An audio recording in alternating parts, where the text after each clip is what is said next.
तो आज हम लोग थर्मल एक्सपेंशन में कुछ और एप्लीकेशन डिस्कस करेंगे, ठीक है।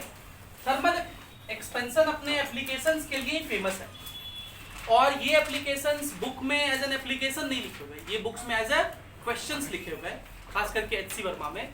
तो हम उन क्वेश्चंस को एज ए थ्योरी पढ़ा रहे हैं आपको कि अगर थ्योरी पढ़ ले तो फिर क्वेश्चन कैसा हो जाएगा, putting the value getting the answer, वैसा हो जाएगा, ठीक है। तो अगर आप एचसी वर्मा उठाएंगे सेकंड पार्ट तो उसमें ये सारे क्वेश्चंस आपको एज इट इज मिल जाएंगे। थ्योरी उनका मैं पढ़ा दे रहा हूँ, आप घर जाके एचसी वर्मा से उसका क्वेश्चंस बना लीजिएगा, ठीक है। तो आज जो हम लोग कुछ एप्लीकेशन करेंगे, पहला एप्लीकेशन लिखिए, हम लोग पढ़ रहे हैं एप्लीकेशंस ऑफ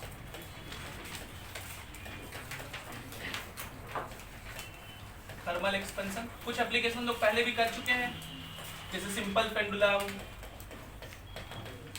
और क्या पढ़े थे, डेंसिटी वगैरह वगैरह। तो आज हम लोग पढ़ेंगे सबसे पहले effect on moment of inertia, effect on moment of inertia.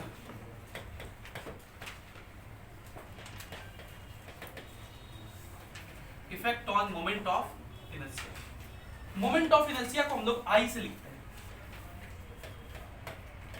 Moment of inertia को हम लोग किससे लिखते हैं, आई से। तो सबसे पहले तो ये आपको समझना जरूरी होगा कि मोमेंट ऑफ इनर्शिया होता क्या है, ठीक है। तो इसमें दो वर्ड है, इनर्शिया और मोमेंट। तो पहले हम लोग इनर्शिया का मतलब समझते हैं। इनर्शिया को हिंदी में जड़ता कहते हैं। इनर्शिया को हिंदी में क्या बोलते हैं, जड़ से आया है। जड़ मतलब क्या होता है, रूट, पेड़ का जो रूट होता है उसको क्या बोलते हैं, जड़। क्या कहता है, उस पेड़ को बांध करके रखता है। तो बेसिकली इनर्शिया का मोटा मोटा मतलब यही होता है कि अपने प्रॉपर्टी को रिटेन करके रखना, अपने प्रॉपर्टी को। तो अगर कोई बॉडी रुका हुआ है तो वो चाहता है कि रुके रहे। अगर कोई बॉडी रुका हुआ है तो वो क्या चाहता है, और चल रहा है तो चाहता है कि चलते हैं। तो इसको हम लोग इनर्शिया कहते हैं, इस प्रॉपर्टी क्या बोलते हैं, इनर्शिया। और ये इनर्शिया जो है मास पे डिपेंड करता है, डिपेंड्स ऑन मास। जिसका मास जितना ज्यादा होगा उसके पास उतना ज्यादा इनर्शिया होगा। आप सोचो एक पत्थर रखा हुआ है, एक फुटबॉल रखा हुआ है, दोनों का मास में किसका मास ज्यादा है, पत्थर का। तो किसको हिलाना डुलाना आसान होगा, बॉल को। पत्थर को हिलाना डुलाना मुश्किल होगा क्योंकि उसका मास ज्यादा है, तो उसका इनर्शिया भी मतलब उसके रुके रहने का टेंडेंसी भी, इसलिए उसको हिलाने के लिए ज्यादा फोर्स लगाना पड़ेगा। वैसे ही मोमेंट ऑफ इनर्शिया मास का रोटेशनल एनालॉग है। मास का क्या मतलब इसका, जैसे मास ज्यादा होने पर ज्यादा फोर्स लगाना पड़ता है इनर्शिया को डिस्टर्ब करने के लिए, उसी तरह मोमेंट ऑफ इनर्शिया ज्यादा होने पर ज्यादा टॉर्क लगाना पड़ता है किसी बॉडी को रोटेट करने के लिए। टॉर्क क्या होता है, फोर्स की वजह से किसी बॉडी को जब आप रोटेट कर दें तो टॉर्क कहलाता है। हम लोग यहाँ पे दो तीन बात लिख लें पहले। टॉर्क क्या होता है, तो वेक्टर में भी आपने पढ़ा था, टॉर्क होता है R क्रॉस S। तो थोड़ा सा हम लोग इसके बारे में समझ लें। अगर मान लीजिए कोई बॉडी है इस तरह से, और ये बॉडी इस एक्सिस के अबाउट घूम सकता है, इस एक्सिस के अबाउट घूम सकता है, तो हम लोग इसे कहते हैं एक्सिस ऑफ रोटेशन। इसे क्या कहते हैं, axis of rotation. Axis of rotation मतलब ये एक फिक्स्ड पॉइंट है, ये बेसिकली क्या है, एक फिक्स्ड पॉइंट है, और आप इस पे फोर्स लगाओगे, मान लीजिए ऐसे यहाँ पर फोर्स लगा दिए, ऐसे फोर्स लगा दिए, तो ये बॉडी क्या होगा, ऐसे करके घूमेगा, ऐसे करके क्या करेगा, रोटेट करेगा। किस एक्सिस के अबाउट, इस एक्सिस के अबाउट रोटेट करेगा। तो कितना रोटेट करेगा, कितना तेजी से घूमेगा, उसका मेजरमेंट कौन करता है, टॉर्क। टॉर्क कैसे निकालते हैं, R क्रॉस F करके। ये R क्या है, तो ये जो पॉइंट है जहां पर फोर्स लग रहा है, इस पॉइंट को हम लोग कहते हैं point of application of force, point of application of force. और एक्सिस से इस पॉइंट को मिलाने वाला वेक्टर, एक्सिस से इस पॉइंट ऑफ एप्लीकेशन को मिलाने वाला वेक्टर कौन सा वेक्टर कहलाता है? R vector. तो आर क्रॉस एफ से क्या निकलता है? टॉर्क। टॉर्क एक वेक्टर क्वांटिटी है, इसलिए वेक्टर प्रोडक्ट से आया है। किससे आया है? मतलब टॉर्क के पास मैग्नीट्यूड और डायरेक्शन दोनों होता है। जैसे देखिए यहाँ पर ये फोर्स ऐसे अगर लगाएंगे तो ये बॉडी किधर रोटेट करेगा? ऐसे रोटेट करेगा ना। ये टॉर्क का डायरेक्शन, यही टॉर्क का डायरेक्शन। अगर फोर्स ऐसे लगाते तो ये बॉडी किधर घूमता? ऐसे घूमता ना जी। तो टॉर्क एक वेक्टर क्वांटिटी है। अब जा देखिए, इसी को हम लोग ऐसे लिख सकते हैं, आर क्रॉस एफ को क्या लिख सकते हैं? R F sine theta. Magnitude wise बात करें तो बोलो, इसको हम लोग ऐसे लिख सकते हैं, F into R sine theta. R और आर साइन थीटा को बोलते हैं perpendicular distance, perpendicular distance between force and axis. R sine theta को क्या बोलते हैं?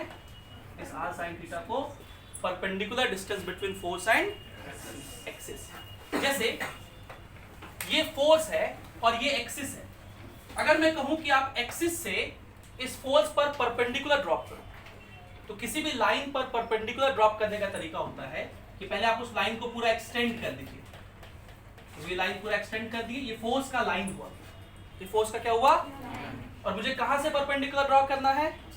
एक्सिस से। ये है एक्सिस।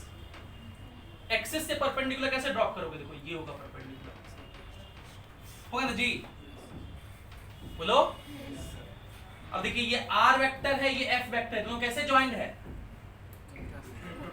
Head to. जब दो vector head to tail joint हो, उनके बीच का एंगल कैसे निकालते हैं? एंगल, उनके बीच का एंगल कैसे निकालते हैं? डायग्राम में एंगल कैसे दिखेगा? हाँ रुकिए, देखिए कितना बेसिक कमजोर है आपका। अगर दो vector tail to tail joint हो तो उनके बीच का एंगल ही एंगल कहलाता है। हेड टू हेड ज्वाइन हो तो भी उनके बीच का एंगल ही, और अगर हेड टू टेल ज्वाइंट हो तो किसी एक वेक्टर को प्रोड्यूस करते हैं, मान लीजिए इसको प्रोड्यूस कर दिया, और इस प्रोड्यूस लाइन का दूसरे वेक्टर के साथ जो एंगल होता है उसे हम लोग एंगल बिटवीन वेक्टर कहते हैं। वेक्टर में सीखे आप, भुला गए देखिए तो जल्दी। ये एंगल थीटा है तो ये एंगल भी क्या होगा?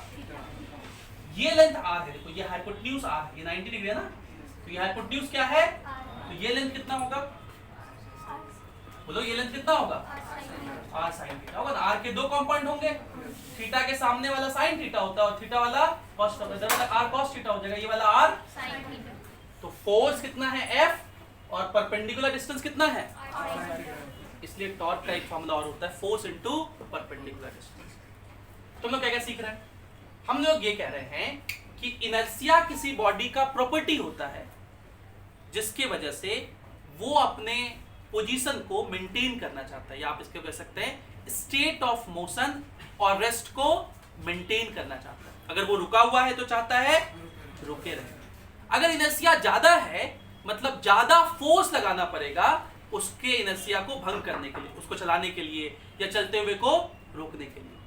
इसी तरह मोमेंट ऑफ इनर्शिया एक ऐसा प्रॉपर्टी है, मोमेंट ऑफ इनर्शिया एक ऐसा प्रॉपर्टी है, अगर किसी बॉडी के पास मोमेंट ऑफ इनर्शिया ज्यादा है तो उसको घुमाने के लिए ज्यादा टॉर्क लगाना पड़ेगा, या घूम रहा है तो रोकने के लिए ज्यादा टॉर्क लगाना पड़ेगा। ठीक, तो पहले आप ये डायग्राम बनाइए थोड़ा सा, फिर हम आगे लिखते हैं। तो लिखिए कुछ कुछ पॉइंट्स लिखिए, छोटे छोटे पॉइंट्स, आप बुलेट पॉइंट में डेफिनेशंस लिख लीजिए। लिखिए पहला, inertia is the property of a body, inertia is the property of a body, inertia is the property of a body to maintain, inertia is the property of a body to maintain its state of rest or motion, it's a state of rest or motion, and it depends on mass, and it depends on mass. Second point, in translational motion, translational motion मतलब जब कोई body सीधे line में चले, इन translational motion, in translational motion comma higher inertia means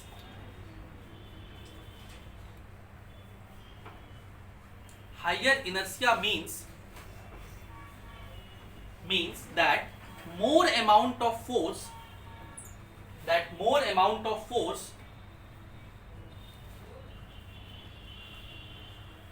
will be required to disturb the inertia.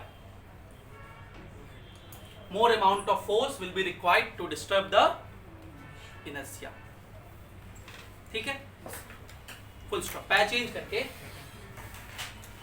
Moment of inertia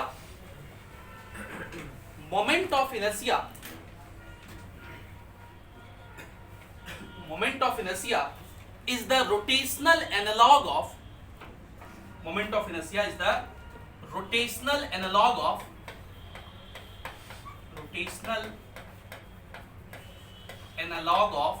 mass.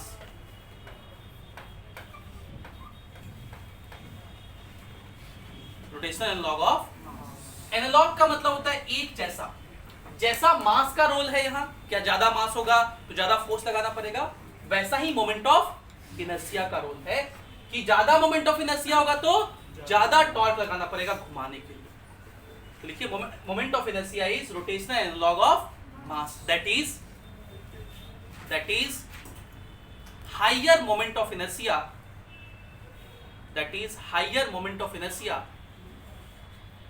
means higher torque will be required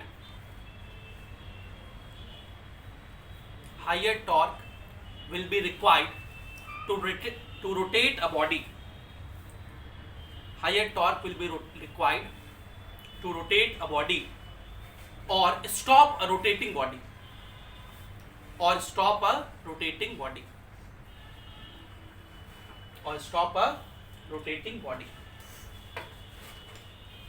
तो moment of inertia को हम लोग define करते हैं. अच्छा, उससे पहले एक बात और बता दूं, टॉर्क का ऐसा यूनिट क्या होता है? ऐसा यूनिट ऑफ टॉर्क, देखिए यूनिट एंड डायमेंशन जब आप पढ़ते हैं तो आपको सब टर्म पता ही नहीं होता है, तो इसलिए हम लोग क्या कहते हैं कि यूनिट एंड डायमेंशन में कुछ आप डेफिनेशन याद रख लीजिए, कुछ फॉर्मूले याद रख लीजिए जिसका यूनिट लिखने आना चाहिए. बाकी जो टर्म मिलेगा उसका यूनिट एंड डायमेंशन लोग लिखते चलेंगे. तो टॉर्क का यूनिट क्या होता है? डिस्टेंस का हो गया मीटर और फोर्स का हो गया न्यूटन. ये हो गया न्यूटन मीटर. क्या हो गया? और न्यूटन क्या होता है? Into metre. तो केजी का हो गया एम, मीटर का हो गया एल, तो ई का पावर माइनस. ध्यान दीजिएगा, ये जो न्यूटन मीटर है इसको जूल भी कहते हैं, इसको. लेकिन जब भी टॉर्क का यूनिट न्यूटन मीटर लिखते हैं तो उसे जूल नहीं कहते. समझ रहे मेरी बात? मतलब 10 न्यूटन मीटर अगर वर्क का यूनिट है तो उसे 10 जूल भी कहेंगे, ठीक है? या एनर्जी का यूनिट है तो उसे क्या कहेंगे? लेकिन अगर हम कहें कि टॉर्क है 10 न्यूटन मीटर तो कभी भी उसे 10 जूल नहीं लिखते, ठीक? क्योंकि न्यूटन मीटर टॉर्क का यूनिट है और वर्क का भी. इसीलिए दोनों न्यूटन मीटर के बीच डिफरेंशिएट करने के लिए वर्क वाले, एनर्जी वाले न्यूटन मीटर को दूसरे शब्दों में क्या बोलते हैं? जूल कहते हैं, ठीक? लेकिन इस वाले न्यूटन मीटर को जूल नहीं कहते. तो यहां हम लोग ये पॉइंट याद रखेंगे कि for torque newton metre is not written as joule. ठीक, ये पॉइंट भी एक याद रखना. अच्छा, इसी में एक दो पॉइंट और बात करें. जैसे जैसे फोर्स इधर आते जाएगा टॉर्क का वैल्यू घटते जाएगा कि बढ़ते जाएगा? एक्सिस के तरफ आएंगे तो फोर्स का वैल्यू बढ़ेगा कि घटेगा? घटेगा, क्योंकि देखो टॉर्क क्या है? Force into perpendicular distance from axis. तो डिस्टेंस जितना ज्यादा होगा टॉर्क उतना, और डिस्टेंस जितना कम होगा टॉर्क उतना. अगर ये फोर्स यहां से पास करने लगे एक्सिस से तो फिर डिस्टेंस जीरो, इसलिए टॉर्क भी क्या हो जाएगा? तो एक पॉइंट ये भी याद रखना है कि if force passes through axis passes through axis, then torque is 0. Then torque is 0. यही वजह है कि डोर्स जो होते हैं, डोर दरवाजा जो हमारा होता है, दरवाजा इस एक्सिस पे फिक्स होता है जिसके अबाउट वो घूम सकता है, और उसका हैंडल कहाँ लगाते हैं? एक्सिस से सबसे दूर। देखें ना आप, दरवाजा का हैंडल हम लोग कहाँ लगाते हैं? सबसे दूर, उसके इधर वाले कॉर्नर पर, ताकि आराम से आप थोड़ा सा भी फोर्स लगाएं तो वो खुल जाए या बंद हो जाए। अगर उस हैंडल को थोड़ा इधर लगा दें, क्या होगा? ज्यादा फोर्स लगाना पड़ेगा, ज्यादा, जितना आप एक्सिस के पास जाते जाएंगे उतना ज्यादा फोर्स लगाना पड़ेगा, क्योंकि डिस्टेंस घट गया तो ज्यादा फोर्स लगा करके आप टॉर्क जनरेट कर पाएंगे, और जितना डिस्टेंस ज्यादा होगा उतना ज्यादा टॉर्क जनरेट होगा। कम फोर्स में लगाओगे तो भी ज्यादा टॉर्क जनरेट होगा। तो ये एक पॉइंट याद रखना है। हम लोग बात कर रहे हैं मोमेंट ऑफ इनर्शिया का। मोमेंट ऑफ इनर्शिया को डिफाइन किया गया, देखो ये तो इसका थ्योरेटिकल डेफिनेशन हुआ। फिजिक्स जो है 5 स्टेप पे काम करता है। पहला स्टेप क्या है कि हर चीज का कुछ अंग्रेजी होगा, जो हम लोग उसको डेफिनेशन कहेंगे। तो ये डेफिनेशन जो आप बचपन से पढ़ते आए हैं अभी तक, कि एक अंग्रेजी के अनुसार एक डेफिनेशन होगा, समझ के फिर हम उस अंग्रेजी के डेफिनेशन को अपने इंग्लिश के डेफिनेशन में समझते हैं। इंग्लिश के डेफिनेशन मतलब जो भाषा हमें समझ में आती है, शुद्ध हिंदी नहीं, हिंदी अंग्रेजी मिला हुआ भाषा, थोड़ा बिहारी टोन, थोड़ा झारखंडी टोन मिला हुआ है ना, नॉर्थ इंडियन वाला। समझ रहे हैं मेरी बात? तो हम इंग्लिश को पहले किस में समझते हैं? अपने इंग्लिश में, हिंदी इंग्लिश जो आप मिक्स करके बोलते हैं। फिर तीसरा होता है हर चीज का मैथमेटिकल डेफिनेशन। फिजिक्स में हर चीज का क्या होता है? Mathematical definition. और वो मैथमेटिक्स जो है फिजिक्स का लैंग्वेज है बेसिकली। तो फिजिक्स और मैथमेटिक्स एक दूसरे से लिंक्ड है। तो जैसे मोमेंट ऑफ इनर्शिया है, जैसे टॉर्क है, तो टॉर्क होता क्या है? फोर्स का घुमाने का टेंडेंसी। ये हुआ इसका अंग्रेजी का डेफिनेशन। हम समझ भी गए इंग्लिश में अपना कि फोर्स लगाएंगे तो घूमेगा। लेकिन मैथमेटिक्स, उसका फिजिक्स क्या कहता है कि टॉर्क होता है R क्रॉस। ये इसका मैथमेटिकल डेफिनेशन है। आप हमसे ये नहीं पूछ सकते कि टॉर्क R क्रॉस F काहे होता है, ये उसका मैथमेटिकल डेफिनेशन है। हर चीज के 2 डेफिनेशन आप समझिए बहुत से होंगे, एक उसका अंग्रेजी वाला डेफिनेशन, दूसरा उसका मैथमेटिकल डेफिनेशन। तो मोमेंट ऑफ इनर्शिया का ये अंग्रेजी वाला डेफिनेशन है, और इसका मैथमेटिकल डेफिनेशन क्या होगा? मैथमेटिकली इसको डिफाइन करते हैं कि अगर कोई पार्टिकल है, अगर कोई पार्टिकल इसका मास m है, जो कि इस एक्सिस के अबाउट, इस एक्सिस के अबाउट घूम रहा है, इस तरह से, इस एक्सिस के अबाउट इस तरह से क्या कर रहा है? घूम रहा है, जिसका रेडियस अगर r है, इसका रेडियस अगर, तो इस पार्टिकल का मोमेंट ऑफ इनर्शिया I से लिखेंगे, और कितना होगा? mr square. Moment of inertia कितना होगा? mr square. ठीक है, I इज इक्वल्स टू क्या होगा? और इस मोमेंट ऑफ इनर्शिया का ऐसा यूनिट क्या होगा? तो मास का यूनिट हो गया kg, और डिस्टेंस का kg मीटर स्क्वायर इस मोमेंट ऑफ इनर्शिया का ऐसा यूनिट होगा। और ये जो मोमेंट ऑफ इनर्शिया है ये एक स्केलर क्वांटिटी है। कैसा क्वांटिटी है? Scalar quantity. ये तो किसी पार्टिकल के लिए होगा। अलग अलग बॉडीज के लिए मोमेंट ऑफ इनर्शिया अलग अलग होता है। जैसे रॉड के लिए, तो रॉड बहुत सारे पार्टिकल से मिलकर बना हुआ है, तो सब पार्टिकल का मोमेंट ऑफ इनर्शिया लिख करके जोड़ देंगे, या उससे जोड़ने के लिए इंटीग्रेशन प्रोसेस, इंटीग्रेट करके निकालते हैं। तो अलग अलग बॉडी का मोमेंट ऑफ इनर्शिया अलग अलग होता है। जैसे अगर हम बात करें, एग्जांपल बताएं आपको कुछ, rod,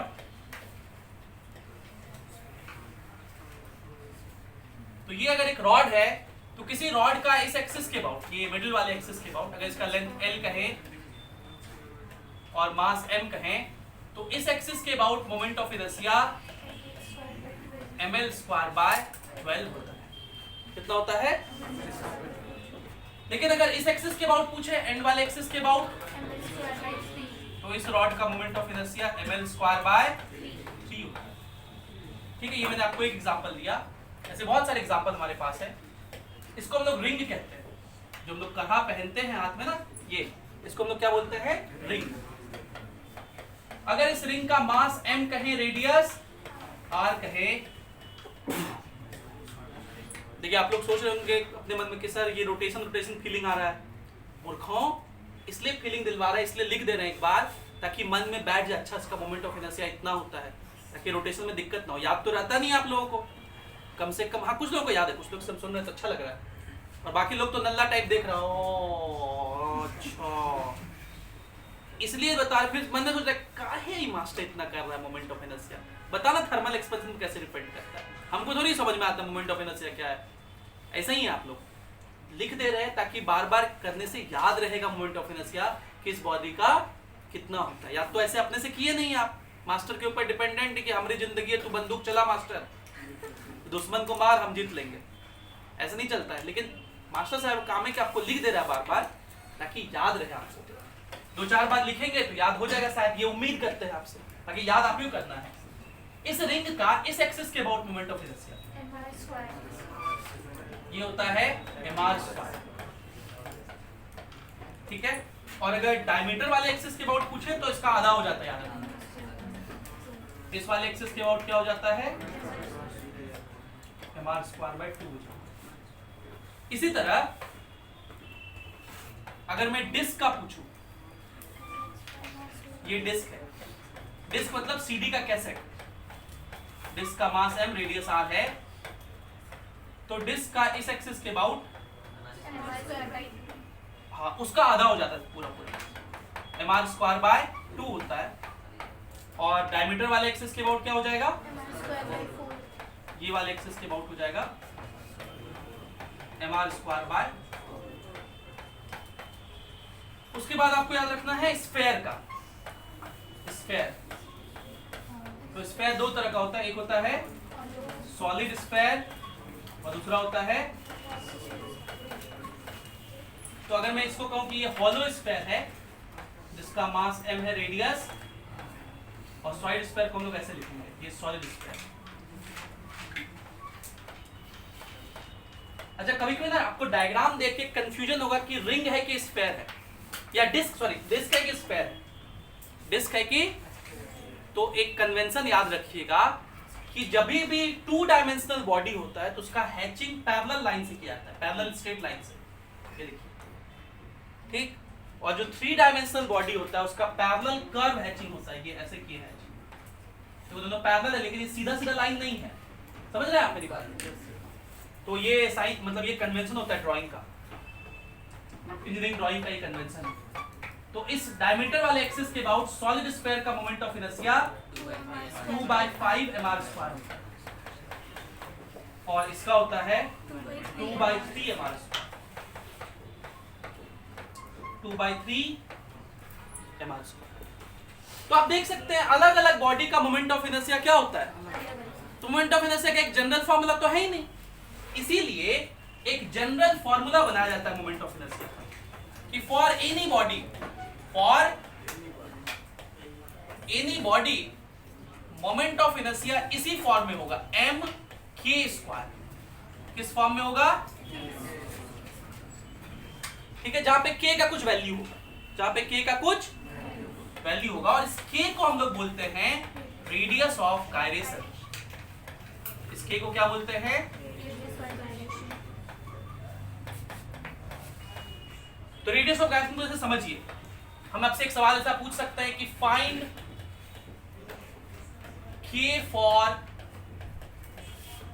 solid sphere about an axis passing as its diameter, passing as its diameter। ये अगर पूछा जाए आपसे तो आप कहेंगे कि हमसे किसका के पूछ रहा है, रेडियस ऑफ गायरेशन पूछ रहा है, सॉलिड स्फीयर का। तो पहले आप सॉलिड स्फीयर बना लीजिए, ये रहा सॉलिड स्फीयर। किस एक्सिस के अबाउट पूछ रहा है, डायमीटर वाले एक्सिस के अबाउट, तो इसका डायमीटर बना लीजिए, ये रहा डायमीटर। तो इस एक्सिस के अबाउट इसका मोमेंट ऑफ इनर्शिया हम लोग अभी याद करके आए, कितना होता है mr²। एक बात और, मैं तो यहाँ बार बार सॉलिड स्फीयर लिख दे रहा हूं, अगर क्वेश्चन में सिर्फ स्फीयर लिखा रहे तो हमेशा सॉलिड स्फीयर ही समझना है, हॉलो स्फीयर लिखा रहेगा। अगर सिर्फ स्फीयर लिखा रहे तो क्या समझना है, या सिर्फ सिलेंडर लिखा रहे तो क्या समझना है, तो किसी भी बॉडी के मोमेंट ऑफ इनर्शिया को हम लोग क्या लिख सकते हैं, mk²। तो इस मोमेंट ऑफ इनर्शिया को आप किसके बराबर कर दीजिए, जितना होता है उसको किसके बराबर कर देना है, तो mm गया काम से, तो k ने के नहीं निकल जाएगा, ये अंडर रूट k का वैल्यू कितना हो जाएगा 2/5। तो इस तरह से किसी बॉडी का हम लोग क्या निकाल सकते हैं, रेडियस ऑफ गायरेशन। अब मुझे ये बताइए, इतना हम डिस्कशन इसलिए कर रहे थे कि मुझे एक सवाल जानना था कि ये जो रेडियस ऑफ गायरेशन है ये एक लीनियर पैरामीटर है कि एरियल पैरामीटर है कि वॉल्यूम पैरामीटर है। देखो रेडियस ऑफ गायरेशन क्या फार्मूला आया, सब कुछ नंबर इनटू रेडियस, किस पे डिपेंड कर रहा है, तो रेडियस कैसा पैरामीटर, मतलब radius of gyration is a, और हीट करने से ये रेडियस ऑफ गायरेशन क्या होगा, चेंज होगा। भाई हीट करेंगे तो रेडियस बढ़ेगा ना, और रेडियस के प्रोपोर्शनल है कि नहीं के, तो अगर रेडियस बढ़ेगा तो रेडियस ऑफ गायरेशन भी, और इसमें जो बढ़ेगा तो कैसा वाला फॉर्मूला लगाओगे, लीनियर एक्सपेंशन का कि एरियल एक्सपेंशन का कि वॉल्यूम एक्सपेंशन का। तो अगर हम कहें कि लेट,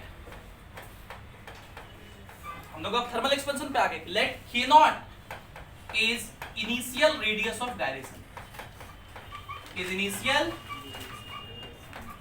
रेडियस ऑफ गायरेशन। तो k किसी भी टेम्परेचर पे k कितना होगा, k0 into 1 plus alpha delta T, k0 into 1 plus, ये होगा कि नहीं होगा, क्योंकि रेडियस ऑफ गायरेशन कैसा पैरामीटर है, लीनियर पैरामीटर है, इसलिए इसके लिए कौन सा फॉर्मूला चलेगा, लीनियर एक्सपेंशन का फॉर्मूला चलेगा, लीनियर एक्सपेंशन का फॉर्मूला चलेगा। ठीक, तो ये तो हुआ कि रेडियस ऑफ गायरेशन कैसे डिपेंड करता है टेम्परेचर के साथ। तो टेम्परेचर बढ़ाने से रेडियस ऑफ गायरेशन क्या हो जाएगा, बढ़ेगा। तो हम लोग लिख सकते हैं with increase in temperature, with increase in temperature radius of gyration, radius of gyration increases. ठीक, लेकिन हमको तो मोमेंट ऑफ इनर्शिया पे चलना है ना, तो मोमेंट ऑफ इनर्शिया देखिए, अगर k0 initial radius of gyration है तो इनिशियल मोमेंट ऑफ इनर्शिया कितना लिखेंगे, मोमेंट ऑफ इनर्शिया क्या होता है, mk², तो m इंटू k0²। बोलो ये क्या लिखेंगे हम लोग, initial moment of radius, initial moment of inertia, initial moment of inertia. अगर मोमेंट ऑफ इनर्शिया फाइनल को मैं I लिखूं तो I का क्या फॉर्मूला लिखेंगे, mk²। मास तो वही रहेगा, हीट करने से मास चेंज होता है जी, बोलो ना जोर से, ये तो 1 किलो सोना लाओगे हीट करके 2 किलो हो जाएगा, होता है 50,000 का मतलब 10 ग्राम सोना लाएंगे 50,000 का, और उसको हीट करेंगे थोड़ा देर में 10 ग्राम से 15 ग्राम या 20 ग्राम हो गया, और जाके उसी सोनार को बेच देंगे 1 लाख रुपया में, ऐसा हो सकता है, नहीं हो सकता है। तो मोमेंट ऑफ इनर्शिया मास वही रहेगा, लेकिन रेडियस ऑफ गायरेशन क्या हो गया, चेंज हो गया। तो m और k का फॉर्मूला देखो हम लोग k0 के टर्म में जानते हैं, k का फॉर्मूला क्या है, k0 इंटू 1 प्लस, तो k² का फॉर्मूला क्या होगा, k0² इंटू 1 प्लस, ये हो गया I का फॉर्मूला, है ना। ये इक्वेशन लिखे वापस से, I की जगह I लिखे, इक्वल टू की जगह इक्वल टू लिखे, m की जगह और k की जगह ये वाला फॉर्मूला लिख दिए। अब बताओ ये mk0² क्या है,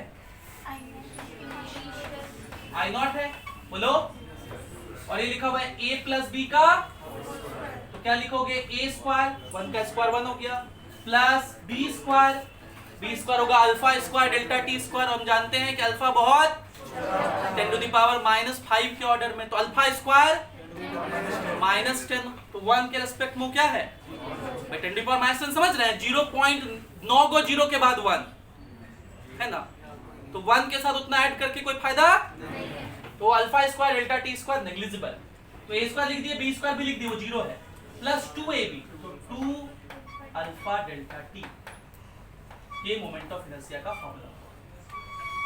और इसका मतलब मोमेंट ऑफ इनर्शिया भी टेम्परेचर बढ़ाने से क्या होता है, बढ़ता है, लेकिन यहाँ याद रखिएगा यहाँ क्या है, 2 अल्फा, मतलब इसके लिए बीटा भी लिख सकते हैं, तो moment of inertia beta delta T आप लिख सकते हैं, आई नॉट इंटू 1 प्लस या 2 अल्फा डेल्टा टी, दोनों बात तो एक ही है, बीटा या कहो या 2 अल्फा कहो। तो यही हमारा थर्मल एक्सपेंशन में था कि with increase in temperature, with increase in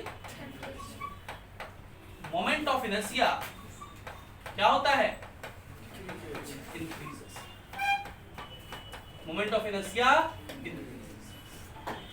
ठीक, तो हम लोग किस पर इफेक्ट देखे, मोमेंट ऑफ इनर्शिया पे। देखिए हम लोग क्या क्या सीखे, मोमेंट ऑफ इनर्शिया क्या होता है, टॉर्क क्या होता है, मोमेंट ऑफ इनर्शिया कैसे डिफाइन किया गया है, फिर हम आपको कुछ एग्जांपल बताए अलग अलग बॉडी का मोमेंट ऑफ इनर्शिया का, और इसलिए हम फिर मोमेंट ऑफ इनर्शिया का एक जनरल फॉर्मूला लिखे mk, जहां पे k को क्या बोलते हैं, जो कि एक लीनियर पैरामीटर है, जो कि एक कैसा पैरामीटर है, और हीट करने से ये बढ़ेगा, लीनियर एक्सपेंशन के फॉर्मूले की तरह चलेगा। और फिर हमने मोमेंट ऑफ इनर्शिया का निकाला, तो उसमें क्या होता है, 2 अल्फा डेल्टा टी होता है, ये ध्यान रखना। ठीक, मोमेंट ऑफ इनर्शिया भी टेम्परेचर बढ़ने से बढ़ता है।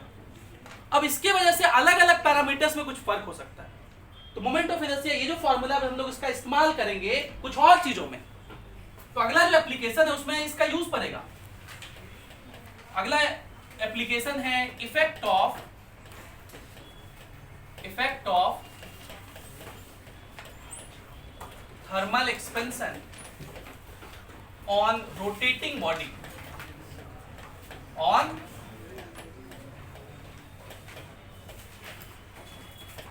ये सब टॉपिक खूब अच्छे से समझिएगा, क्योंकि ये सब टॉपिक का दोहरा लाभ है।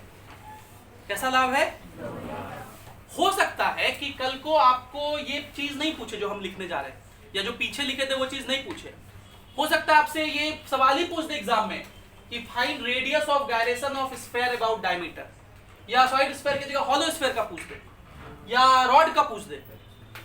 तो दोहरा लाभ हो रहा है कि नहीं हो रहा है, रोटेशन में भी जो पूछा जा सकता है वो भी हम लोग यहाँ साथ साथ पढ़ते चल रहे हैं, और पूछा जा सकता है नहीं, पूछे गए हैं। और खास करके अभी जो हम टॉपिक बनाने जा रहे हैं ये इतना इंपॉर्टेंट टॉपिक है कि जेईई मेंस में कम से कम 5 बार ये सवाल पूछा जा चुका है। थर्मल एक्सपेंशन से नहीं, किससे, रोटेशन से। तो इसको अच्छे से समझ लीजिएगा, इसमें हम लोग एक प्रिंसिपल पढ़ेंगे बहुत इंपॉर्टेंट, ये प्रिंसिपल खूब काम देता है। और हम लोग कुछ सवाल भी कर लेंगे जो जेईई मेंस में पूछा गया, चट मंगनी पट भी है, 2-4 एक पन 2 काज वाला काम करना। तो हम लोग क्या बात कर रहे हैं, किसका, रोटेटिंग बॉडी का। कोई भी रोटेटिंग बॉडी हो सकता है, सिलेंडर हो सकता है, कोई भी बॉडी हो सकता है, रिंग हो सकता है, रॉड हो सकता है। तो अगर कोई भी एक रोटेटिंग बॉडी है मान लीजिए ये, और ये इस एक्सिस के अबाउट क्या कर रहा है, घूम रहा है, तो इस एक्सिस के अबाउट इसका कुछ मोमेंट ऑफ इनर्शिया होगा I1, और इसका कुछ एंगुलर स्पीड होगा ω1। ये ω1 क्या है, एंगुलर स्पीड, एंगुलर, और एंगुलर स्पीड को हम लोग किसमें मेजर करते हैं, रेडियन पर सेकंड। कभी कभी एंगुलर स्पीड के जगह आरपीएम दिया रहेगा, क्या दिया रहेगा, आरपीएम। तो ये वर्ड से भी फेमिलियर हो जाइए, आरपीएम का मतलब होता है रिवॉल्यूशन पर मिनट, पर minute.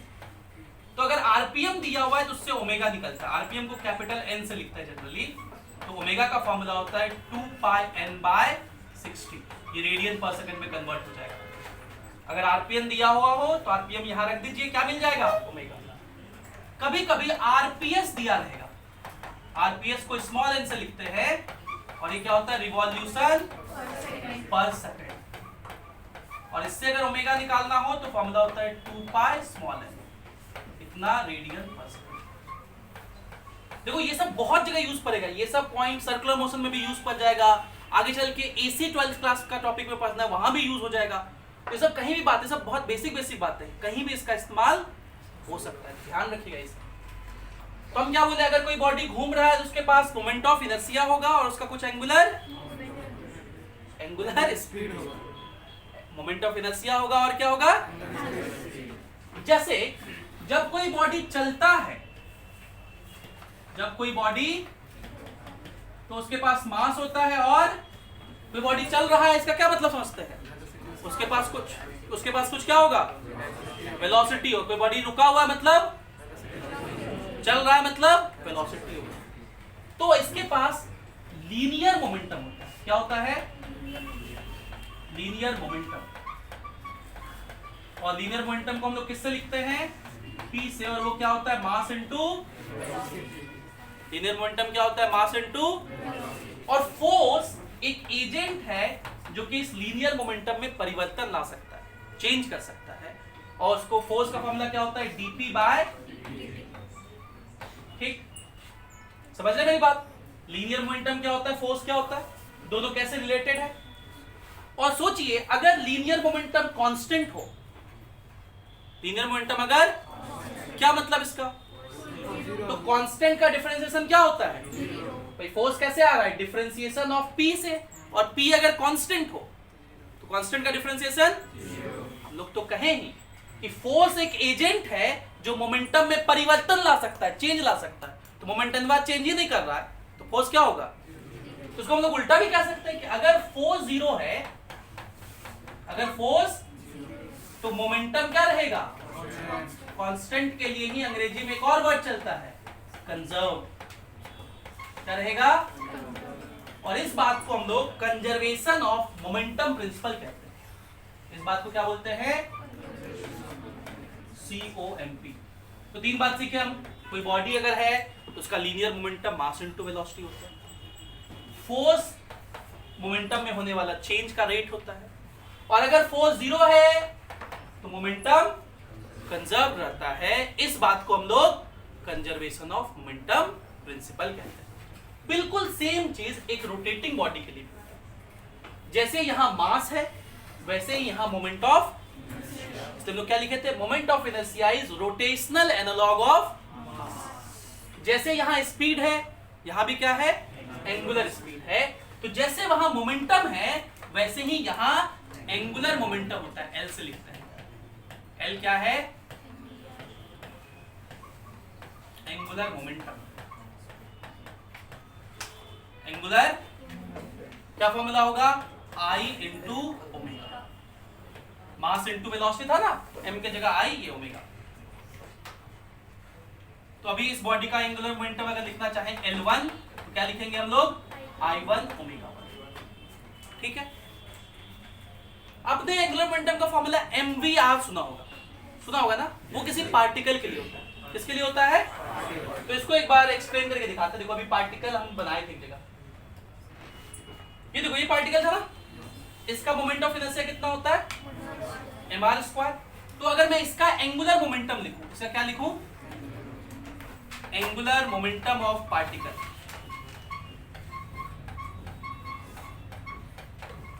Angular momentum of rotating particle.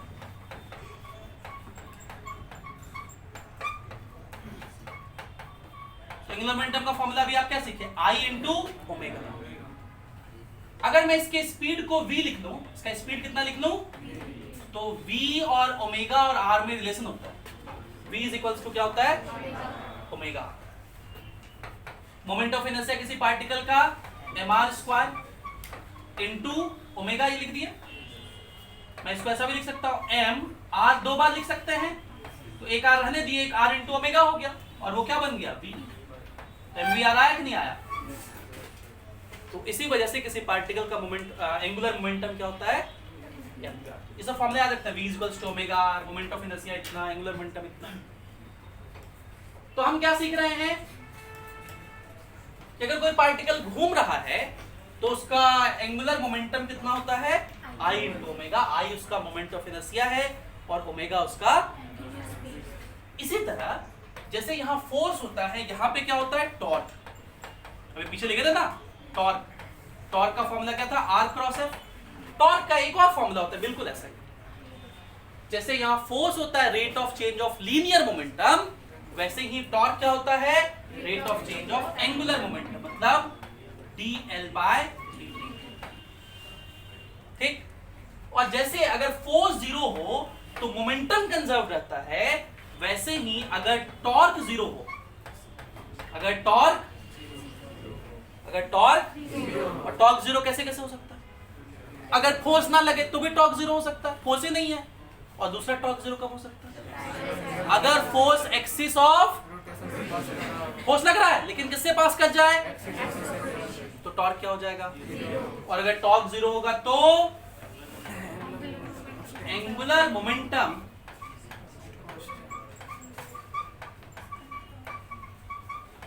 क्या रहेगा, कांस्टेंट रहेगा, कंजर्व रहेगा।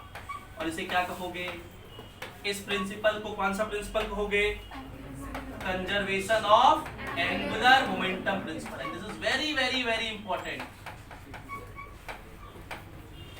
This principle is very very very important. इस पे बहुत सारे सवाल पूछा है, तो हम सारे सवाल पर करेंगे अभी, इस पर बहुत सारे सवाल देखेंगे, लेकिन पहले जो हमारा मुद्दा है उस पर आ जाते हैं। हमारा मुद्दा क्या था, हम पढ़ रहे थर्मल एक्सपेंशन, और हम जानना चाहते हैं कि अगर मैं घूमते हुए बॉडी को गर्म कर दूं तो क्या होगा इसके साथ। तो आप सोचिए, अगर मैं इस घूमते हुए बॉडी को, जिस पर कोई टॉर्क नहीं लग रहा, जिस पर कोई टॉर्क, अगर मैं इसको हीट करूं तो हीट करने से इसके मोमेंट ऑफ इनर्शिया पे क्या असर पड़ेगा, बोलो, अभी तो बताया, अरे मूर्खों, अभी तो बताया मोमेंट ऑफ इनर्शिया क्या होता है, बढ़ जाएगा, बोलो। लेकिन इसका एंगुलर मोमेंटम क्या रहना है, और एंगुलर मोमेंटम होता क्या है, I इंटू, तो अगर मोमेंट ऑफ इनर्शिया बढ़ेगा तो ओमेगा को घटना पड़ेगा ताकि प्रोडक्ट क्या रहे। तो हमारा पॉइंट कंक्लूजन का क्या हो गया थर्मल एक्सपेंशन के लिए, हमारा कंक्लूजन का पॉइंट ये हुआ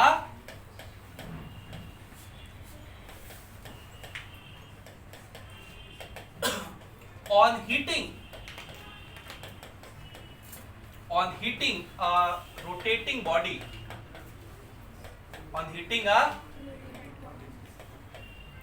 with zero torque, with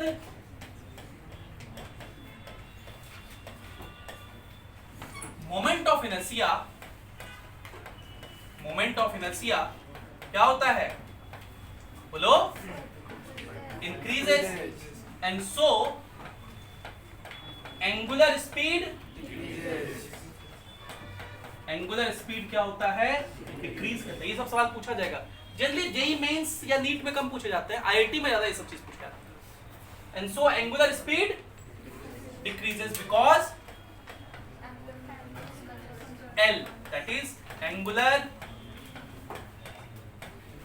momentum, जो कि I इंटू ओमेगा है, वो क्या रहता है, रिमेन्स।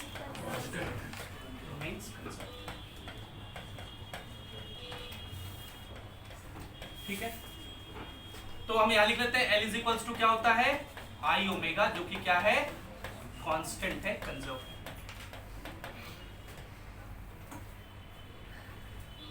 ठीक, तो अभी मैं पहले थर्मल एक्सपेंशन के लिए बात कर दूं इस पर, तो हम लोग इनिशियल स्पीड I0 मान लेते हैं और इनिशियल एंगुलर मोमेंटम, और ये प्रोडक्ट क्या मिल गया, angular momentum, final moment of inertia I और final speed product angular momentum, और एंगुलर मोमेंटम क्या रहना है, जितना इनिशियल उतना ही। तो ये इक्वेशन कैसे लेके समझ में आया, क्योंकि I इंटू ओमेगा का प्रोडक्ट क्या है, अब जरा देखिए, I0 omega naught is equals to, I का फॉर्मूला हम लोग डिराइव कर चुके, क्या होता है, I0 into 1 plus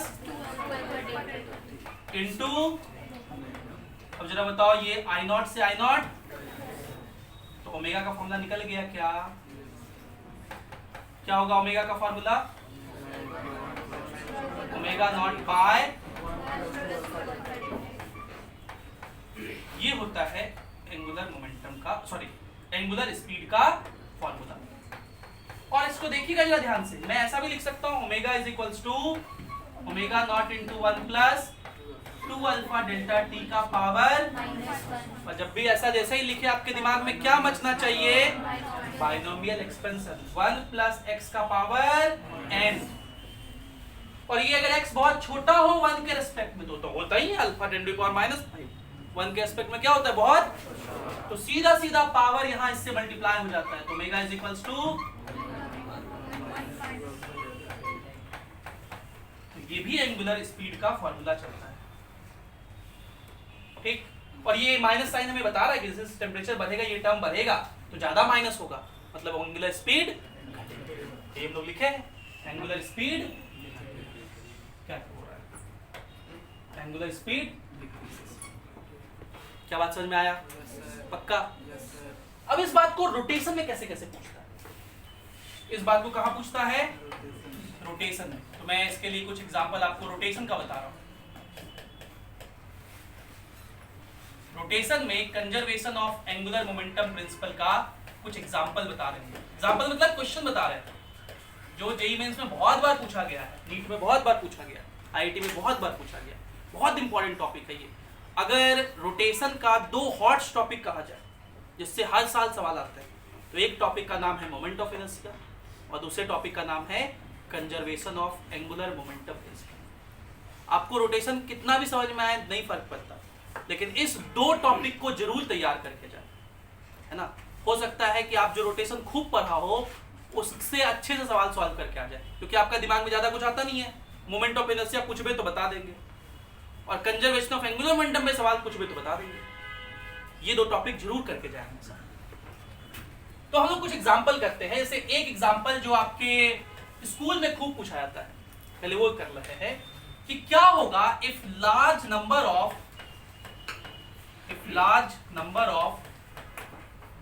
tall buildings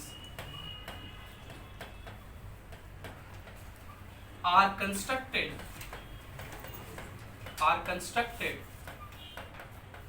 on earth। अगर अर्थ पे हम बहुत लंबी लंबी बिल्डिंग्स बना दें तो क्या होगा? क्योंकि ये पहले अर्थ था ऐसे, और आप जानते हैं पृथ्वी अपने एक्सिस के अबाउट क्या कर रहा है? रोटेट कर रहा है ओमेगा से। ओमेगा नॉट अगर लिख दें, कितने स्पीड से रोटेट कर रहा है? अगर आपसे क्वेश्चन पूछ दे, कल के एग्जाम में सवाल आ जाए, find angular speed of rotation of earth about its axis. आप लोग तो कहेंगे मास्टर साहब बताए नहीं थे। सॉलिड स्फीयर के लिए अरे मूर्खों, ओमेगा होता है 2π/t। ओमेगा क्या होता है? कितना एंगुलर स्पीड, एंगुलर कितना एंगल चला। स्पीड कैसे निकालते हैं? डिस्टेंस बाय टाइम करके। तो एंगल बाय टाइम, एक बार घूमा तो कितना एंगल चला? 2π। और टाइम मतलब कितना टाइम लगा घूमने में। और आज तो कितना टाइम लगता है? 24 घंटा। बोलो तो 2π/86,400 सेकंड, इतना रेडियन पर सेकंड होता है। कौन सा बड़ा बात है? अभी दीपक मुंह ताक रहा था, ओ ये ओमेगा कैसे पूछ दिया। और एग्जाम में अगर आ जाएगा नहीं बना के तो कहेगा करीब मास्टर में नहीं बताया। अरे मास्टर तो omega is equals to 2π/t हमेशा बताते हैं, है ना। कई बार बुद्धि भी निकालना होता है कि टाइम पीरियड तो पता है ना आपका, हालांकि हम बता दिए। मैक्सिमम सवाल तेरे एग्जाम में जो है हम बता देंगे, फिर नहीं बना के तो अपने आप को गाली देना कि मास्टर साहब तो बढ़िया ही पढ़ाते थे, हम ही नालायक निकल गए। रिवाइज करते कॉपी का तो बन जाता। मैक्सिमम चीजें आपके नोट्स कॉपी में होंगी। और होता क्या है दिक्कत, हम अपने नोट्स को नहीं पढ़ते हैं। क्यों नहीं पढ़ते हैं? तो आप क्या करते हैं, आपको 10th का आदत रहता है, आप नोट्स बना लिए, खूब अच्छे सुंदर सुंदर लिख लिए, और क्वेश्चन बनाने बैठे तो खाली क्वेश्चन बना रहे, बनिए नहीं रहा है, और फिर परेशान। क्लास 11-12 के टॉपिक में सबसे पहला प्री रिक्विजिट चीज है कि आप अपना नोट्स सामने रख के बनाइए। बच्चा बोले सो चीटिंग ना हुआ, नोट्स को देख के बनाएंगे। अरे मूर्ख, फॉर्मूला याद नहीं है तो क्या बना रहा है? पहले फॉर्मूला याद तो कर। एग्जाम में देख के बनाना चीटिंग है। घर में तो पहले फॉर्मूला याद करेगा तब ना। अब यही चीज एग्जाम में सवाल है, बच्चा बना ही नहीं पा रहा है। सर मुझे कुछ अइबे नहीं करता, समझ में नहीं आता क्या करें। अरे कॉपी में देखो भाई ओमेगा क्या फॉर्मूला होता है, कहाँ पर है वो चीज, उसको देख के जब आप बनाना सीखेंगे तो आपको फॉर्मूला क्या हो जाएगा, याद हो जाएगा। फिर पूरा सिलेबस खत्म करो, बुक सॉल्व करो। उसके बाद जब रिवीजन सीरीज शुरू होता है, टेस्ट सीरीज शुरू होता है, तो आप जो टेस्ट सीरीज में एनालिसिस करते हैं, क्वेश्चन देखिए कि ये क्वेश्चन कौन से टॉपिक का है, और अपने नोट्स में ढूंढिए वो टॉपिक, उस टॉपिक को पढ़िए, तब आप अपना पूरा पोथी जो नोट्स का बनाया हो वो रिवाइज कर पाओगे 5-7 बार एग्जाम के पहले। और अगर आप अपने पोथी को रिवाइज कर लिए सही से, तभी तो सिलेक्शन होगा। हमारा नोट्स हमारे कबर्ड में पड़ा रह जाता है अच्छे से, और इसलिए सिलेक्शन नहीं होता है। सोचिएगा इस बारे पे गौर से। तो ये अर्थ का एंगुलर स्पीड है, अभी इतना है। और अर्थ का कुछ मोमेंट ऑफ इनर्शिया भी होगा, आई नो। बोलो अब हम क्या करें, इस पे कोई फोर्स तो लग नहीं रहा है, ग्रेविटेशनल फोर्स लगता है सन का, वो तो सन के एक्सिस से ही पास कर जाता है, तो टॉर्क जीरो। अगर मैं अर्थ पे बहुत सारे बिल्डिंग्स बना दूं, ये लीजिए एक बहुत लंबा सा बिल्डिंग ऐसे बना दिए, बुर्ज खलीफा टाइप बहुत सारा बिल्डिंग, तो क्या हुआ, जो अर्थ का मिट्टी यहाँ पे था वो मिट्टी अब क्या हो गया, एक्सिस से दूर चला गया। दूर चला गया कि नहीं चला गया? मिट्टी से ही सीमेंट बनता है, बालू सब मतलब मिक्स होके बनता है ना, ईंट, वो सब दूर चला गया। तो अर्थ का मोमेंट ऑफ इनर्शिया बढ़ जाएगा कि घट जाएगा? दीपक बोले घट जाएगा। अरे मूर्ख, मोमेंट ऑफ इनर्शिया क्या होता है? mr²। m क्या है? मास। मास तो वही रहा। अरे भाई गड्ढा यहां से निकाल करके खाली ऊंचा कर दिए, लेकिन r क्या हो गया? xr क्या होता है? एक्सिस से डिस्टेंस। पहले यहां था, r अलग था, अब क्या हुआ? यहां चला गया, r क्या हो गया? तो मोमेंट ऑफ इनर्शिया बढ़ गया। मोमेंट ऑफ इनर्शिया और एंगुलर मोमेंटम क्या रहना है? तो ओमेगा क्या होगा? ओमेगा क्या होगा? मतलब अर्थ धीरे धीरे घूमने लगेगा। अर्थ तो एक चक्कर लगाने में 24 घंटा से ज्यादा समय लगेगा कि कम समय लगेगा? बोलो। धीरे धीरे घूमेगा तो 24 घंटे से, मतलब टाइम पीरियड क्या हो जाएगा? ग्रेटर देन 24 घंटा हो जाएगा। टाइम पीरियड को ही हम लोग बोलते हैं लेंथ ऑफ अ डे। एक दिन में कितना समय होता है? 24 घंटा। तो टाइम पीरियड को ही क्या बोलते हैं? Length of. फिर आप लोग का एक्सक्यूज खत्म हो जाएगा कि सर 24 घंटा है, कैसे पढ़े इतना? तो एक काम करो, बहुत सारे क्या कर दो, बहुत सारे टॉल बिल्डिंग, इतना बिल्डिंग बनाना चाहिए कि मोमेंट ऑफ इनर्शिया में सिग्निफिकेंट चेंज हो, तब अर्थ का स्पीड क्या हो जाएगा? कम। क्या ये बात समझ में आया? पक्का? अब वो लोग सोच रहे हैं चलो अब बुर्ज खलीफा चलेंगे, बनाएंगे। दूसरा देखो, ये क्वेश्चन खूब पूछा जाता है, देखिए ध्यान से, सुनो ध्यान से, इधर देखो। अब मैं सिर्फ एक बॉडी बना रहा हूं, किसको नहीं दिख रहा उधर से? तो काय बैठा है उधर में? इधर बेंच खाली काय नहीं बैठा? चिल्ला रहा है, दिख भी नहीं करता। अरे नहीं दिख रहा है तो इधर बैठ जा, देखो कोई मना किया? उधर इतना बेंच खाली है, बैठ जा कहीं भी। तो जान करके ऐसे जगह बैठा जहां से ना दिखे। देखो हम यहाँ एक एग्जांपल दे रहे हैं, लेकिन आप बहुत सारे एग्जांपल ऐसे हो सकते हैं। हम यहाँ सिर्फ रिंग का ले रहे हैं, ये रिंग या डिस्क का। यहाँ डिस्क भी हो सकता है, रिंग भी हो सकता है, स्फेयर भी हो सकता है, हॉलो स्फेयर भी हो सकता है, सॉलिड स्फेयर भी हो सकता है, कुछ भी हो सकता है, रॉड भी हो सकता है। तो किसी के लिए भी कॉन्सेप्ट ऐसे रहेगा, ऐसे इक्वेशन लिखेंगे। सवाल क्या है? एक देखिए रिंग है मान लीजिए, और ये रिंग इस एक्सिस के अबाउट क्या कर रहा है? घूम रहा है ओमेगा नॉट स्पीड से। कौन? एक रिंग जिसका मास m है और रेडियस r है। तो हमने अभी याद किया कि रिंग का इस एक्सिस के अबाउट मोमेंट ऑफ इनर्शिया कितना होता है? mr²। कितना होता है? तो अभी इसका इनिशियल एंगुलर मोमेंटम कितना होगा? mr² into omega naught. हमने क्या किया, इस रिंग के साथ जेंटली दो पार्टिकल छोटे छोटे अटैच कर दिए, 2 3 कितना भी कहा सकता है, एक भी। तो जेंटली 2 कहा जाता है ताकि बैलेंस्ड हो, अपोजिट लगाया जाता है। Gently 2 particles are attached to diametrically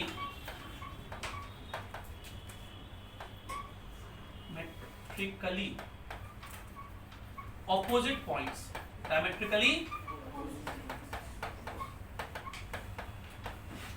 diametrically opposite point से 2 पार्टिकल लगा दिए। अब फिर से डायग्राम बनाइए। एक पार्टिकल यहां लगा दिए कैपिटल M मास का, एक पार्टिकल यहां लगा दिए कैपिटल मास का। अब इसका मोमेंट ऑफ इनर्शिया में परिवर्तन होगा कि नहीं होगा? हो जाएगा। अब क्या होगा? रिंग का मोमेंट ऑफ इनर्शिया कितना होता है? रिंग का तो mr² रहेगा ही, और इस पार्टिकल का मोमेंट ऑफ इनर्शिया भी हो जाएगा। कितना? m into capital r², capital M into capital r²। इसका भी उतना ही, तो क्या लिख दूं? Moment of inertia scalar quantity, mass जैसे है स्केलर क्वांटिटी, तो 2 kg साथ में 3 kg रख दिए तो टोटल मास, वैसे ही moment of inertia simply add हो जाता है, स्केलर क्वांटिटी। तो मोमेंट ऑफ इनर्शिया अब क्या हो गया? चेंज हो गया। एंगुलर स्पीड भी क्या हो जाएगा? तो कितना होगा एंगुलर स्पीड? यही पूछा गया था, how much will be new angular speed. तो फिर से देखिए final angular momentum gently place किए हैं तो कोई फोर्स नहीं लगा है, इसलिए जेंटली लिखा हुआ। कोई फोर्स ही नहीं लगा है तो कोई टॉर्क भी, तो एंगुलर मोमेंटम क्या रहेगा? फाइनल एंगुलर मोमेंटम लिखो। फिर से लिखो, इसका मोमेंट ऑफ इनर्शिया कितना? मैं कैपिटल R² कॉमन ले लूं तो स्मॉल m प्लस ये हो गया moment of inertia into omega. Angular momentum क्या होता है? आई ओमेगा। आई ये लिखे, ओमेगा लिखे। और एंगुलर मोमेंटम क्या रहेगा? तो इनिशियल एंगुलर मोमेंटम को किसके बराबर कर देना है?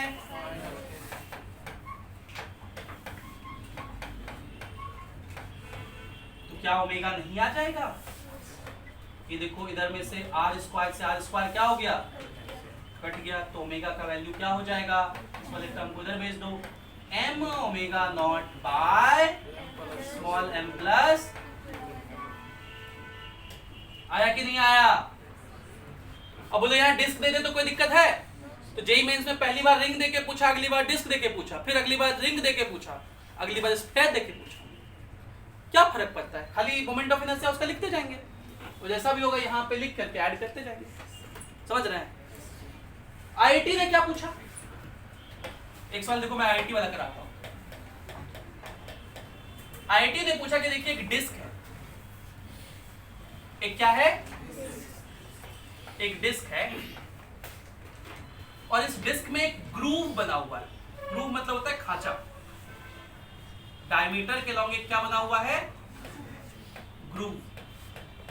ग्रूव मतलब होता है दो लाइन के बीच में थोड़ा स्पेसिंग होता है जिसमें कुछ चल सकता है। जैसे आप खिड़की वगैरह, जो स्लाइडिंग खिड़की होता है उसमें देखते हो, खिड़की फंसा होता है ना दो चीज में, जिसमें वो स्लाइड कर सकता है, उसको खांचा को क्या बोलता है? ग्रूव। और ये डिस्क है जो कि इस एक्सिस के अबाउट घूम रहा है।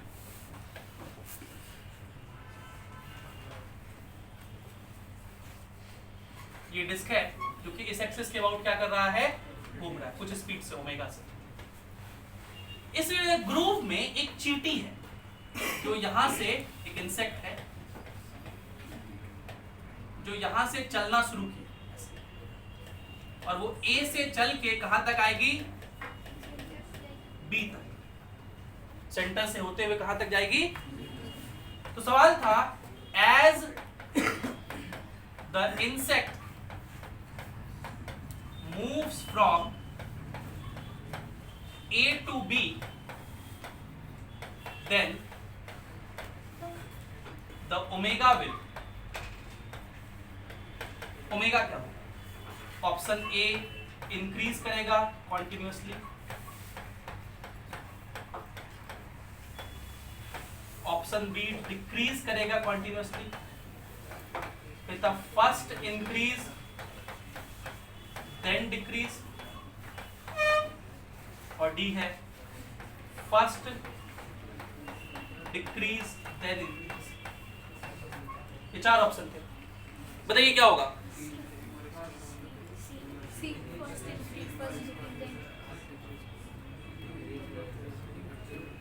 देखिए सोचिए क्या होगा, सोच के बताइएगा।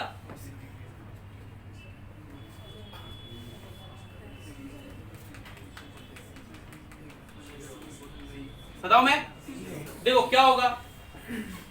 पहले ये चींटी यहां था तो मोमेंट ऑफ इनर्शिया ज्यादा था कि कम था?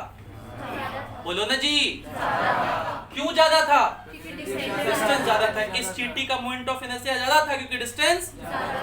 तो अगर मोमेंट ऑफ इनर्शिया ज्यादा था, एंगुलर मोमेंटम क्या रहना है? कंजर्व रहना है। मतलब आई इंटू ओमेगा क्या रहना है? ज्यादा था अभी मोमेंट ऑफ इनर्शिया। जैसे जैसे ये चींटी चलते चलते यहां आया, मोमेंट ऑफ इनर्शिया बढ़ा कि घटा? तो आई घटा, ओमेगा क्या होगा? जैसे जैसे चलते जाएगा इधर, आई घटते जाएगा, ओमेगा जब ये सेंटर पे पहुंच जाएगा तो ओमेगा क्या हो जाएगा? Moment of inertia minimum. And का तो जीरो ही हो जाएगा, खाली डिस्क का बचेगा। फिर ये और आगे चला क्योंकि बी तक पहुंचना है, ये और आगे चला, अब फिर सेंटर से दूर जाने लगा, मोमेंट ऑफ इनर्शिया फिर क्या होने लगा? तो ओमेगा। तो सुनिएगा, मोमेंट ऑफ इनर्शिया पहले घटा था फिर, और ओमेगा उल्टा चलेगा। ओमेगा पहले फिर, ओमेगा के बारे में पूछा आपसे, क्या बात समझ में आया? आसान क्वेश्चन की टफ क्वेश्चन, वेरी इजी। खाली पता होना चाहिए कंजर्वेशन ऑफ एंगुलर मोमेंटम कैसे लगाते हैं, कहां कहां लगाते हैं। पक्का? कंजर्वेशन ऑफ एंगुलर मोमेंटम का एक और बहुत इंपॉर्टेंट एग्जांपल है और वो है ग्रेविटेशन में। केपलर का जो दूसरा नियम है, केपलर का दूसरा नियम कहता है कि जब प्लैनेट सन के अराउंड घूमता है तो गिवन टाइम इंटरवल में गिवन एरिया स्वैप करता है, गिवन टाइम इंटरवल में, और एरियल वेलोसिटी कांस्टेंट रहता है, एरियल वेलोसिटी। तो ये मैं थोड़ा सा बता दे रहा हूं, areal velocity of planet around sun, areal velocity of planet around. तो जो प्लैनेट है सन के अराउंड घूमता है इलिप्टिकल पाथ में। कैसा पाथ है? Elliptical path. केपलर ने कहा था कि कैसा पाथ होता है? Elliptical path according to Kepler, according to Kepler. और ये केपलर का पहला लॉ है। केपलर का पहला लॉ कहता है कि प्लैनेट कौन से पाथ पे चलते हैं? इलिप्टिकल पाथ पे, with sun situated at one of the focus. ये सन है, ये क्या है? अपने सूरज दादा, इससे रोशनी निकल रहा है, चलो ठीक। और इधर में अपनी धरती मैया है, ठीक। अब देखिए ये जो मास है कुछ देर में यहां आ गया, तो सन के साथ कुछ एरिया स्वैप किया कि नहीं किया? ये एरिया स्वैप किया, ये एरिया स्वैप किया। dt टाइम में ये dA1 एरिया है। कितना एरिया है? फिर जब धरती मैया यहां आ गई और ऐसे चला, dt टाइम ही चला, तो इस बार ये एरिया स्वैप किया, ये एरिया dA2 है। तो अगर सेम टाइम इंटरवल देखा जाए तो ये एरिया क्या होता है? बराबर होता है dA1 इज इक्वल्स टू, ठीक है। इसको मैं ऐसा भी कह सकता हूं कि एरियल वेलोसिटी, एरियल वेलोसिटी का मतलब होता है dA by dt, dA by area by time. तो टाइम तो सेम है और एरिया भी क्या है, तो एरियल वेलोसिटी भी क्या रहेगा, मतलब dA बाई dt क्या रहता है? कांस्टेंट रहता है। क्या रहता है? इसको बोलते हैं एरियल वेलोसिटी। ये क्या रहता है? कांस्टेंट रहता है। और क्यों कांस्टेंट रहता है? क्योंकि एंगुलर मोमेंटम कंजर्व रहता है। क्यों कांस्टेंट रहता है? एंगुलर मोमेंटम कंजर्व रहता है। क्यों एंगुलर मोमेंटम कंजर्व रहता है? तो देखिए सन जो फोर्स लगा रहा है इस तरह से, ग्रेविटेशनल फोर्स, वो कहां से पास कर जाएगा? सन ही तो एक्सिस भी है ना, सन के अराउंड ही घूम रहा है ना, तो टॉर्क क्या हो जाता है? जीरो। तो हम कहेंगे कि torque of gravitational force is zero. Torque of gravitational force is, तो इसका मतलब एंगुलर मोमेंटम क्या रहना है? कंजर्व रहना है। और जरा मैं एंगुलर मोमेंटम लिखूं, एंगुलर मोमेंटम लिखते हैं हम लोग, क्या लिखेंगे एंगुलर मोमेंटम? एंगुलर मोमेंटम होगा I इंटू ओमेगा। क्या होगा एंगुलर मोमेंटम? और ये तो पार्टिकल जैसा ट्रीट होगा, तो पार्टिकल का मोमेंट ऑफ इनर्शिया क्या होता है? mr² इंटू, क्या मैं इसको लिख दूं mr² इंटू, ये एंगुलर मोमेंटम होगा इस प्लैनेट के लिए। अब देखो ये प्लैनेट यहां पर जब चला तो यहां कुछ एंगल बनाया, ये एंगल मान लेते हैं हम लोग d थीटा है। कितना एंगल बनाया? तो क्या हम पर ये एरिया लिख सकते हैं? ये एक सेक्टर बनेगा। क्या बनेगा? सेक्टर बनेगा। सेक्टर का एरिया क्या होता है? जरा देखो यहां, ये बहुत छोटा सा डी थीटा है, इसलिए इसको सेक्टर मान सकते हैं। और सेक्टर का एरिया आपने बचपन में पढ़ा था, एरिया ऑफ सेक्टर क्या पढ़ा था भाई? पूरे सर्कल का होता है πr² इंटू थीटा बाय 360, क्योंकि पहले डिग्री में लिखा करते थे थीटा, इसलिए नीचे 360 लिखा करते थे। अभी अपन रेडियन में लिखते हैं, तो क्या लिखेंगे? थीटा बाय 2π, और थीटा की जगह यहाँ डी थीटा है। क्या है? तो पाई पाई कटा, क्या बना area? Half r² D theta. तो ये dA का फॉर्मूला, एरिया कितना हुआ? Half r² D theta. तो हम dA by dt कांस्टेंट होगा, ये प्रूफ करने जा रहा है, इसका प्रूफ देख रहे हैं। तो dA by dt, dA कितना है, half into r square into, और नीचे dt है, और इसी d थीटा बाई dt को हम लोग क्या कहते हैं, ओमेगा कहते हैं। इसी क्या बोलते हैं, तो ये क्या हो गया, हाफ आर स्क्वायर ओमेगा। हो गया कि नहीं हो गया? और देखिए अगर मैं इसमें मास से मल्टीप्लाई कर दूं ऊपर नीचे तो क्या बनेगा, m r square omega by 2m, और एम आर स्क्वायर कितना होता है, एल बाय, ये एरियल वेलोसिटी का फॉर्मूला होता है, एरियल वेलोसिटी का, और ये कांस्टेंट क्यों रहता है, क्योंकि एल कांस्टेंट है और मास भी, इसलिए एरियल वेलोसिटी, इसलिए इक्वल टाइम में, और इसी को हम लोग क्या बोलते हैं, केप्लर्स सेकंड लॉ, या लॉ ऑफ एरियाज, एरियाज का लॉ। और ये भी किस पे बेस्ड है, conservation of angular momentum principle. मैं इतना रिलेट करके आपको पढ़ा रहा हूं क्यों, क्योंकि 2019 में यही सवाल आया था कि which of the following is correct formula for areal velocity. Answer क्या, एल बाय, बात समझ में आया, पक्का। कंजर्वेशन ऑफ एंगुलर मोमेंटम मैंने पूरा लगभग आपको पढ़ा दिया, जितना मैं रोटेशन में कंजर्वेशन ऑफ एंगुलर मोमेंटम पढ़ाता हूं लगभग पूरा हम लोग यहाँ डिस्कस करेंगे। एक हम लोग मोमेंट ऑफ इनर्शिया से रिलेटेड और इफेक्ट पढ़ ले थर्मल एक्सपेंशन का। आज का पूरा लेक्चर लगभग आपके एडवांस पॉइंट ऑफ व्यू से ज्यादा कंसंट्रिक है, क्योंकि टॉपिक्स क्या हैं, मिक्स्ड हैं, लेकिन जेईई मेंस और नीट के लिए भी उतना ही महत्वपूर्ण है। इंडिविजुअली आप सोचे तो हर छोटा फॉर्मूला आपके जेईई मेंस और नीट एग्जाम के लिए इंपॉर्टेंट है।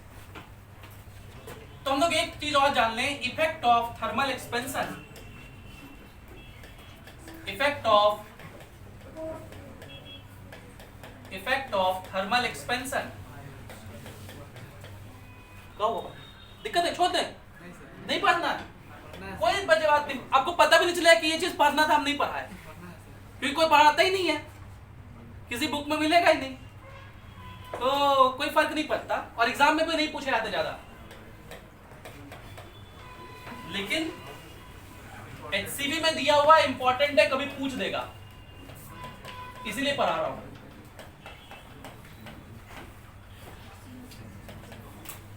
टॉर्सनल पेंडुलम, टॉर्सनल, और हम जानना चाहते हैं कि थर्मल एक्सपेंशन का इस पर क्या इफेक्ट होगा, इस पर क्या। तो चलिए टॉर्सनल पेंडुलम थोड़ा सा हम लोग चर्चा करते हैं।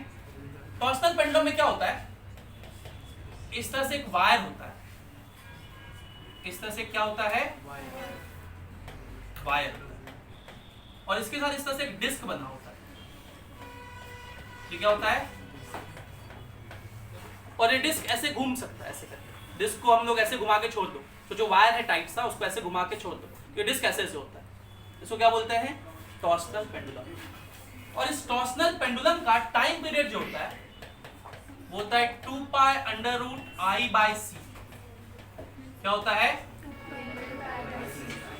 इस आई को कहते हैं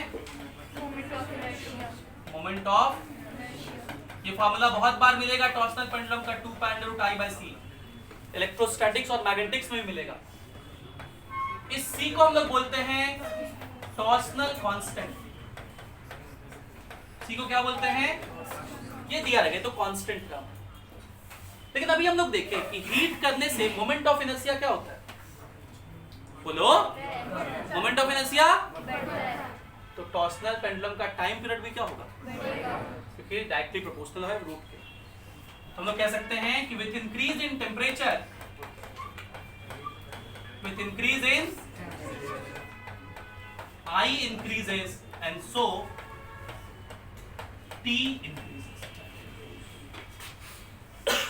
इस पे बेस्ड एक सवाल दिया हुआ है एचसी वर्मा में, तो मैं उसका थ्योरी भी लिख देता हूं पूरा। सवाल क्या दिया हुआ है कि late I naught is moment of inertia at 0 degree Celsius, moment of inertia at, तो I1 क्या होगा किसी T1 टेम्परेचर पर at T1 डिग्री सेल्सियस, बोलो, तो ये I1 कितना लिखेंगे, I0 into 1 plus alpha delta T, और डेल्टा टी तो T1 माइनस 0 T1 ही हो जाएगा ना। सॉरी यहाँ एक जगह गलती हो गया, आई नॉट कितना होगा 2 अल्फा T1 फॉर्मूला होता है। इसी तरह I2 जो है मोमेंट ऑफ इनर्शिया है T2 डिग्री सेल्सियस, तो I2 कितना होगा I not into 1 plus 2 alpha T2। और दोनों समय टाइम पीरियड भी क्या होगा, अलग अलग आगे सेम होगा, बोलना जी, क्योंकि मोमेंट ऑफ इनर्शिया में परिवर्तन हो गया तो टाइम पीरियड में भी। तो क्या लिखोगे, T1 का फॉर्मूला क्या लिखेंगे 2 pi under root I1 by C लिखेंगे ना जी। T2 का क्या फॉर्मूला लिखेंगे, है ना। तो T1 बाय T2 क्या लिखेंगे, यहां से बताओ। T1 बाय T2 लिखेंगे अंडर रूट I1 बाय, अच्छा डिवाइड करिए I नॉट, तो क्या मिलेगा,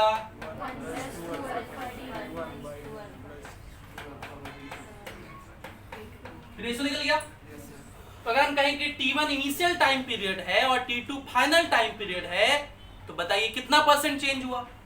तो चेंज लिखेंगे, उसमें डिवाइड करके निकाल सकते हैं। कैसे निकालेंगे, देखो यहां के बाद मैथमेटिक्स है, और वो मैथमेटिक्स भी आप लोग का गुड़ गोबर होता है। ये है मान लो इनिशियल टाइम पीरियड, ये क्या है, और ये है फाइनल टाइम पीरियड, ये क्या है। तो अगर हम पूछे percentage change in time period, तो क्या लिखोगे, मतलब फाइनल टाइम पीरियड माइनस ये हो गया डेल्टा टी बाय इंटू, बोलो ना जी, लिखेंगे क्या ऐसा, बोलो। परसेंटेज पूछे तो ये इसी से आ जाएगा, देखो T1 डिवाइड कर दो तो क्या मिलेगा, T2 by T1 minus into, और T2 बाई T1 कैसे निकालेंगे, इसका उल्टा कर दो तो कितना हो जाएगा,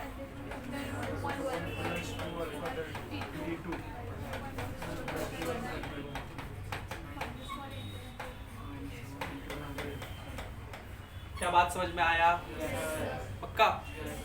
बस थर्मल एक्सपेंशन बहुत पढ़ लिए, इस पर सवाल बनाइए, बहुत सारे सवाल बन जाएंगे आपसे। कुछ और चीजें बायोमेट्रिक स्ट्रिप, ट्राइमेट्रिक स्ट्रिप, तो समय मिलेगा तो कभी उस पर भी चर्चा करेंगे। Thank you, have a great day.